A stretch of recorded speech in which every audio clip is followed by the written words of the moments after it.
ब्रजमंडल में एक जगह है भांडीर वट। क्या नाम है? क्या नाम है भैया? भांडीर वट। वहां पर आज भी वो मंडप है ओरिजिनल नेचुरल बट वृक्ष का, जहां पर ब्रह्मा जी ने भगवान श्री कृष्ण का विवाह कराया। अब बताओ, राधा जी का भगवान कृष्ण से विवाह हुआ था या नहीं? आप बताओ, बताओ। नहीं हुआ था। हम कह रहे हैं कि ब्रह्मा जी ने कराया था। गर्गाचार्य जी लिख रहे हैं, शास्त्रों में लिखा है, और आप कह रहे हैं नहीं हुआ था। आप कह रहे हैं नहीं हुआ था, आप इसलिए कह रहे हैं क्योंकि आपने कभी इन बातों को सुना नहीं, पढ़ा नहीं। गर्ग संहिता में गर्गाचार्य जी लिख रहे हैं 16वें अध्याय में कि ब्रह्मा जी ने भगवान कृष्ण का राधा जी से विवाह कराया था। राधा जी कौन है? राधा जी कौन है? कौन है? लक्ष्मी जी। और कृष्ण जी कौन है? नारायण। तो अब बताओ, जब कृष्ण नारायण है और राधा लक्ष्मी है, तो क्या इनके विवाह की औपचारिकता की जरूरत है? ये ऑलरेडी कौन है? कौन है? पति पत्नी है, लक्ष्मी नारायण है। फिर भी लोग कहते हैं, आरोप देखो, भगवान पर भी लोग आरोप लगाते हैं कि कृष्ण ने प्रेम तो राधा से किया और विवाह रुक्मणी जी से किया। ये बात लोग केवल इसलिए कहते हैं क्योंकि लोगों को भगवान के बारे में पूर्ण जानकारी नहीं, इसलिए भगवान पर लोग उंगलियां खड़ी करते हैं। भगवान तो भगवान है मेरी मां।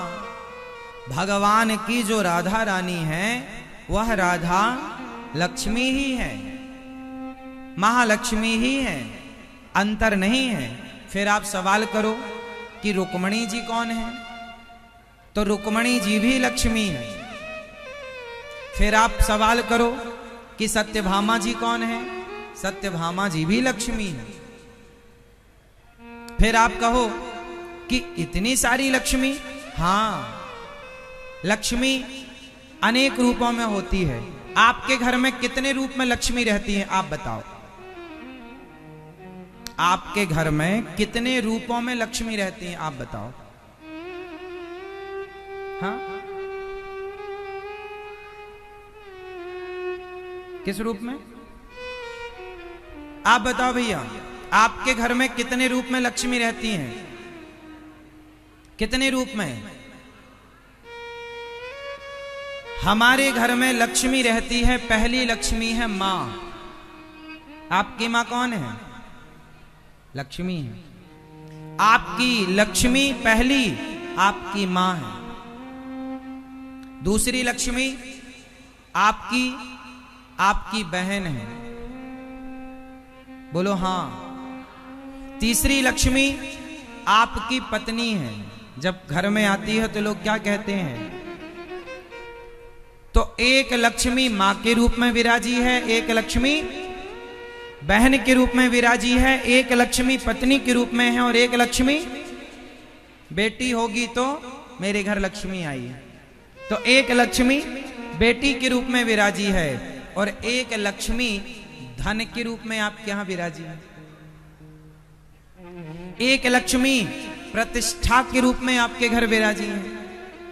आपकी प्रतिष्ठा है, आपका यश है, आपकी कीर्ति है, तो ये सब लक्ष्मियां तो ही इस रूप में विराजी हैं आपके घर में। लक्ष्मियों के नाम बहुत होते हैं। लक्ष्मी है, महालक्ष्मी है ना, अन्नपूर्णा है, ये सब लक्ष्मी स्वरूपा ही है। तो आपके घर में मां के रूप में लक्ष्मी, बहन के रूप में, पत्नी के रूप में और बेटी के रूप में और धन धान्य के रूप में लक्ष्मी जी ही विराजी हैं। तो लक्ष्मी कितने रूप हो गए या नहीं? बोलो हां। हां, इसी तरह लक्ष्मी का एक रूप है राधा, लक्ष्मी का एक रूप है रुक्मणी, लक्ष्मी का एक रूप है सत्यभामा, इसी तरह भगवान की जितनी पत्नियां हैं सब लक्ष्मी स्वरूपा ही हैं, अलग अलग नहीं है, अनेक रूप हैं लीला के लिए। किसके लिए? लीला के लिए। जैसे आपके घर में 4 लक्ष्मी है, 5वीं धन लक्ष्मी, हाँ या ना? उसी तरह समझ का फेर है, बात बहुत कठिन नहीं होती, समझ का। अब ये रुक्मणी जी कौन है, ये राधा जी कौन है? कृष्ण ने तो राधा से प्रेम किया, रुक्मणी से विवाह किया, राधा के साथ तो बड़ा गलत किया। ये बातें करने वाले कौन है? 1 नंबर के मूर्ख, लंठ, जिन्हें धर्म का, आध्यात्म का काखा गाघा नहीं आता, लेकिन बातें करनी है,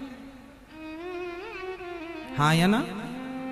इसलिए कम से कम अपनी संस्कृति, अपने धर्म को जानो, फिर डिस्कस करो।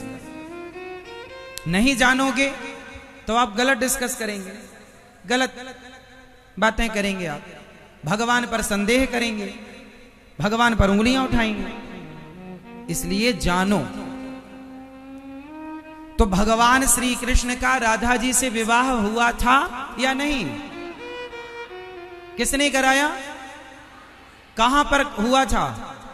भांडीर बट। किसने, कहां लिखा हुआ है? गर्ग संहिता में लिखा। गर्गाचार्य जी कौन है? गर्ग संहिता को लिखने वाले गर्गाचार्य जी हैं, और गर्गाचार्य जी भगवान कृष्ण के गुरु हैं, जिन्होंने भगवान को नामकरण किया, कृष्ण नाम रखा, वो गर्गाचार्य जी। भगवान कृष्ण के दीक्षा गुरु कौन है? जोर से। भगवान श्री कृष्ण के दीक्षा गुरु कौन है? अभी बताए। भगवान श्री कृष्ण के दीक्षा गुरु कौन है? जोर से। श्री गर्गाचार्य जी। और भगवान कृष्ण के शिक्षा गुरु कौन है? कौन? श्री सांदीपनी जी। उसी तरह भगवान राम के शिक्षा और दीक्षा गुरु कौन है? श्री वशिष्ठ जी।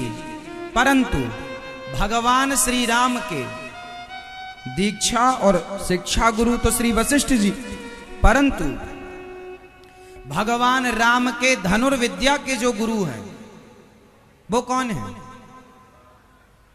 कौन है? भगवान राम के धनुर्विद्या के गुरु कौन है? श्री विश्वामित्र जी। बात समझ में आई? शिक्षा गुरु अलग होते हैं। जैसे हमने कक्षा 1 से लेकर 10वीं तक या PhD तक जो भी हमने ग्रहण किया, वो सब जितनों ने हमें पढ़ाया, टीचर ने पढ़ाया, हमारे प्रोफेसर ने हमें लेक्चर दिया, पढ़ाया लिखाया, वो सब चीजें जो पढ़ी वो सब हमारे शिक्षा गुरु हो गए। पर हमारे शिक्षा गुरु अलग होते हैं, वो हमारे शिक्षा गुरु हो गए जो पढ़ाए हैं। अब दीक्षा गुरु अलग होते हैं, जो आध्यात्म से जोड़े वो दीक्षा गुरु होते हैं, जो संसार के ज्ञान से जोड़े वो शिक्षा गुरु होते हैं। तो शिक्षा गुरु प्लस दीक्षा गुरु